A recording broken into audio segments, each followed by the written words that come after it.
CNN-BD TV বাংলার প্রতিচ্ছবি।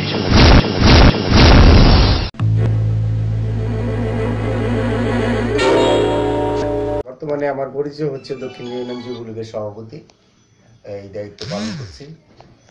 আসলে আমাদের এই স্বাধীনতা মাসের চেতনাকে ধরে রাখার জন্য নতুন প্রজন্মের যেসব বা ছেলেরা বা আগে আগে বাড়তেছেন, তাদের একটা কথা মনে রাখতে হবে যে দেশটা আমরা কিন্তু 9 মাসে স্বাধীন করেছি।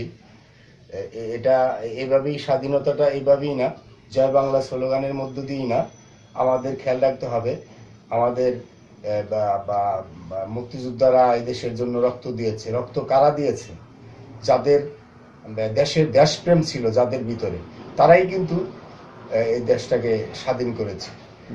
সেই স্বাধীনতাকে ধরে রাখতে হলে আমাদের মুক্তিযোদ্ধা বিষয়ে আমাদের জানতে হবে, ইতিহাস জানতে হবে, যে কিভাবে স্বাধীন হচ্ছে, কিভাবে স্বাধীন ওরা করলো। এই জিনিসগুলো আমাদের খেয়াল রাখতে হবে। বর্তমানে যে প্রেক্ষাপট যেটা আমাদের দক্ষিণ গায়ের ভিতরে আছে, সেটা হচ্ছে আমাদের দক্ষিণ গায়ে ঢাকা শহর থেকে 2টা রাস্তা। একটা হচ্ছে বাসাবো বিশ্ব রোড থেকে শেখের জায়গা হয়ে ড্যামরা, আরেকটা রাস্তা হচ্ছে বৌদ্ধ মন্দির হয়ে বাগদিয়া। এই দুইটা রাস্তার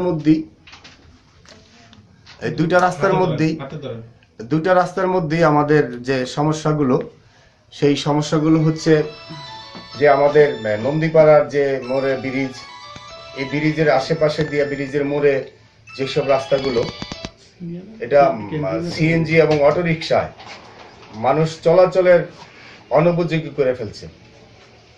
এগুলো চলাতে আমাদের বাধা নেই, কিন্তু একটা নির্দিষ্ট জায়গার মধ্যে যেন ওরা এই সিএনজি স্ট্যান্ডগুলা রাখে।